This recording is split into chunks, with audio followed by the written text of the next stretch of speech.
So it's Sunday morning at Tewkesbury. Currently sitting outside my tent, cooking some bacon on a little stove. Not very medieval, but definitely delicious. Hey there everyone, and welcome to my video about Tewkesbury. Straight off the bat this year, I want to apologise because I didn't manage to get any interviews with anyone. I forgot to charge my microphones before leaving, and so I only had one working one, which doesn't make a very good interview. But I thought I'd give you a day at Tewkesbury all in all. So the festival opens to the public at 11, at which point you can enter all of the living history camps. This is an incredible one here from the Italian group that comes over with siege defences as well. Here's King out in his paddock, the only horse at Tewkesbury. And then after that, after seeing those tents, I then went down into the market to have a look around. You can get all sorts here. There's some stuff which is just kind of for the average member of the public to come and get, like wooden swords and things like that, or cheap wall hangers. And then you've got absolutely incredible craftsmanship from some historical traders as well.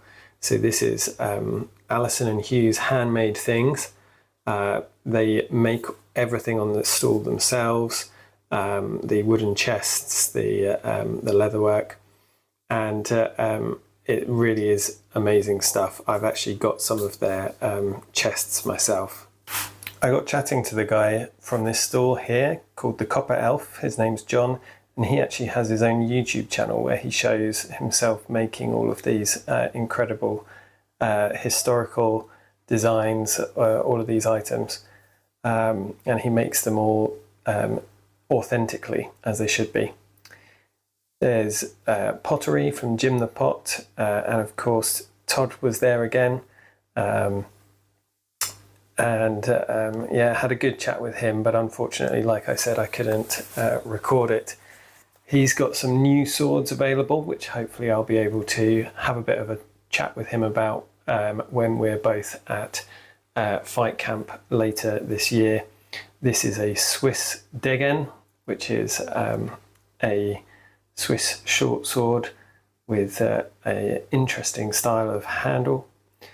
And then he has also released this pretty incredible single-handed arming sword. Once again, just seeing this stuff close up and seeing the craftsmanship that's gone into it, Todd's attention to detail is quite amazing. So if you ever get to see any of his stuff and handle any of his stuff, then I definitely recommend it. There's loads of refreshments available at Tewkesbury as well. There's a fun fair too. Those sorts of things are the same wherever you go, so I didn't really get much of those. There's loads of exhibits as well. The Battlefield Trust are there. This is Graham Turner's art exhibition, and you can buy some paintings of his, but you can also, he's just released a book which I picked up and he signed for me, and I will be doing a review of that soon.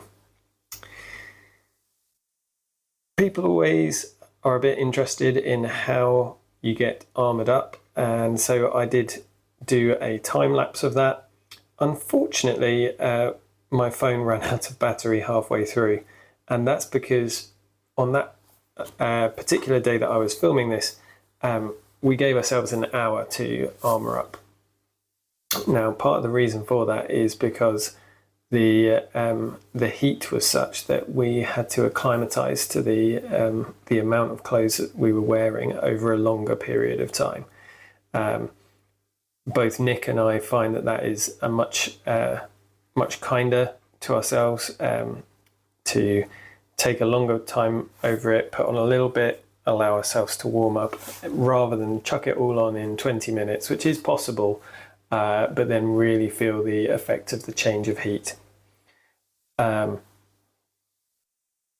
armour worked really well this year. I took some time to work out exactly how it should all be fitting, so that I could tell the people who were arming me up exactly how it's supposed to be, so which hole to do the strap up to and things like that. There's still a few things to iron out. A lot of that is probably to do with me. I don't wear my armour half as much as I used to with my old harness, and so even just, when it's a couple of months in between wearing armour rather than one, you can forget certain things about it, and things slip your mind. So yeah. So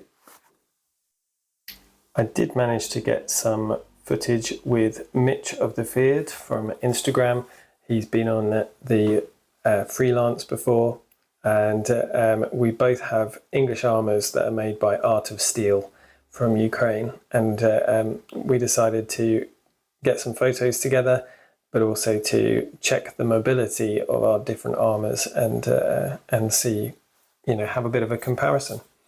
Something we realised is that basically we both had very, very similar mobility, except for when it came to raising hands above our head. Mitch's armour has pauldrons which are special for cavalry, and so you would be less likely to need to lift your arms above your head when you're using pauldrons such as that. Whereas my ones definitely are a bit more optimised for fighting on foot. Once we were armoured up, we had about a 5-minute walk down a hill before we got to muster point. This is where you need to be really careful when you're wearing authentic shoes with leather soles, because a lot of people have walked over this grass in a reasonably short amount of time, and so it is very, very slippery, especially when walking downhill. I usually find that it's best for me to go onto my toes and walk down on the ball of my foot. Is it the ball of your foot? The front part near the toes. That gives greater stability in those shoes. And you can also see I'm using my flagpole as a walking stick there, just for the extra steep part. The video doesn't really show quite how steep this is and how slippery. Big thanks to Mason, Alex and Jackson and my brother Joel, who were all supporting us this weekend. You really can't have a unit of heavily armoured knights without having some support with you to help put the armour on, take it off, to make sure that you have lots of water to drink. Oh, and of course Sean with the jelly babies. Thank you very much for allowing us to do this.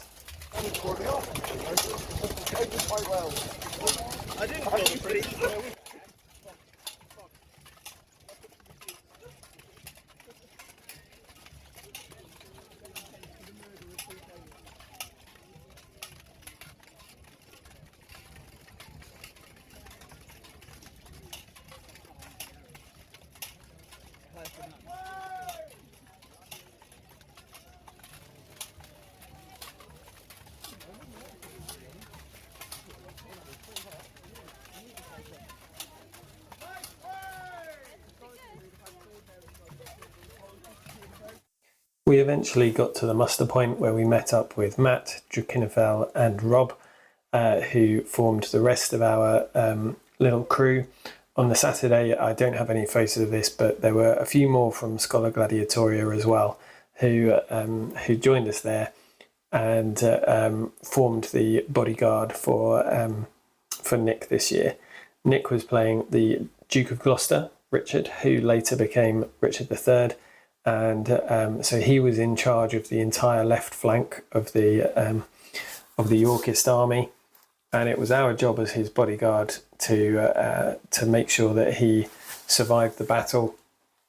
Well, I was carrying the banner, so it was my job to follow him around and make sure that everyone knew where he was, and then it was Matt and Scholar Gladiatoria's job to protect him and make sure that if he got himself into any little scrapes, then he would be able to get back out again without being taken down.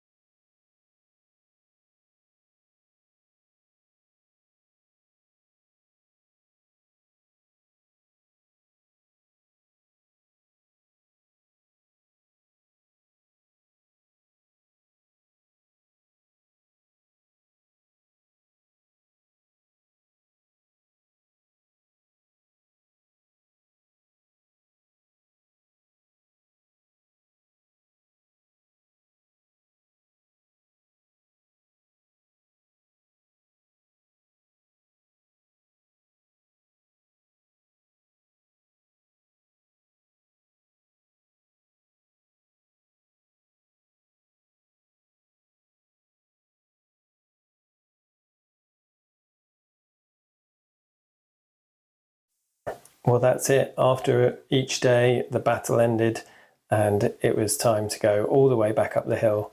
I didn't get any footage of me going back up the hill. I was absolutely exhausted and didn't even think about it until right now doing the voiceover. But yeah, that's how the festival ends, with a battle each day. The crowd were great. They were really supportive, really appreciative, and it was a wonderful experience. I hope you enjoyed that snapshot into Tewkesbury Medieval Festival. Big thanks to my patrons who make all of this possible. If you want to support the channel, you can find a link to that in the description down below. Once again, thanks to Alex the History Guy for providing me with some video of the battle. Thanks to Matt and all of Scholar Gladiatoria for being an excellent group of people to work with. Thanks to Nick for letting me be your banner bearer again.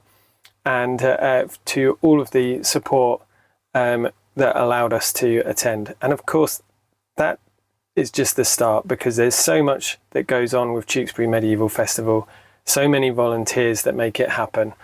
And big thanks to all of those teams. Many of them kind of go nameless, and we turn up and we don't even know who has put the huge amounts of work in. So big thanks to everyone. If you do get a chance to support the festival by going along next year, then do. It improves every year. I've been going since I first started reenactment. I took a break in the middle. If you're one of those people and you kind of remember the old Tewkesbury, I promise you it has improved every year, and so next year should be excellent as well. Thank you so much for signing in, guys. Don't forget to like, share and subscribe, and I'll see you in my next video. Bye bye.